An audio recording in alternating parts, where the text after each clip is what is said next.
The humanitarian crisis in Gaza is unprecedented for many reasons, for the proportion and absolute number of people experiencing acute food insecurity and famine, the speed of the onset of the crisis, and its cause. Today, Gaza's entire population, about 2.2 million people, is experiencing high levels of acute food insecurity. This represents, and this is a quote from the IPC, the highest share of people facing high levels of acute food insecurity that the IPC initiative has ever classified for any given area or country. Hi, I'm Caitlin Welsh, Director of the CSIS Global Food and Water Security Program, and I'm here to talk about my recent Critical Questions piece with Anita Kirschenbaum and Zane Swanson, Famine in Gaza. In this piece, we explain why today's humanitarian crisis in the Gaza Strip is unprecedented. We highlight the fact that no global leader has made a formal declaration of famine in Gaza despite evidence of famine from the IPC. We outline the cost of delaying a famine declaration, and we describe the steps critical to halting famine in Gaza. IPC stands for Integrated Food Security Phase Classification, and it's the global partnership that classifies food security crises around the world, including famines.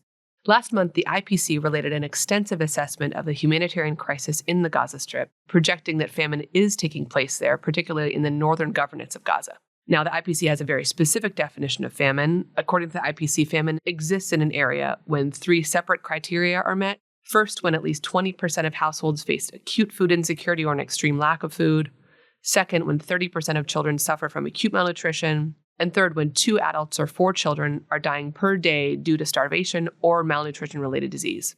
Despite evidence from the IPC, since they issued their report, no global leader has made a formal declaration of famine. And instead, leaders have been talking around famine for weeks using phrases like, famine quite possibly is present in at least some areas of Gaza, or Gaza is teetering on the edge of famine, or famine is already setting in Gaza. Just 2 days ago, USAID Administrator Samantha Power was the first senior U.S. official to acknowledge famine in Gaza as part of her testimony before the House Foreign Affairs Committee. But none of these statements amount to a formal declaration of famine, which is usually issued by the UN and in the United States is reiterated by the State Department. A few main takeaways. The humanitarian crisis in Gaza is unprecedented for many reasons, for the proportion and absolute number of people experiencing acute food insecurity and famine, the speed of the onset of the crisis, and its cause. Today, Gaza's entire population, about 2.2 million people, is experiencing high levels of acute food insecurity. This represents, and this is a quote from the IPC, the highest share of people facing high levels of acute food insecurity that the IPC initiative has ever classified for any given area or country. There's a far higher number of people in famine than in the last 2 famines classified by the IPC. The speed of onset of this crisis is also remarkable. It's about 6 months. And the ultimate cause of this famine is conflict and restricted humanitarian access across the Gaza Strip, making today's famine in Gaza the first entirely man-made famine this century. Declarations of famine are rare and extreme occurrences. Authorities have declared famine to have occurred in only 2 instances since 2010, in parts of Somalia in 2011 and in parts of Sudan in 2017.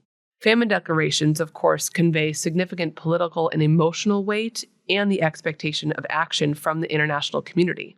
The IPC has presented evidence that famine is happening, and reporting on the ground confirms this. Delaying a formal declaration of famine, therefore, could delay life-saving assistance, resulting in further malnutrition, destitution, starvation, and death. To read the full paper, Famine in Gaza, please visit csis.org.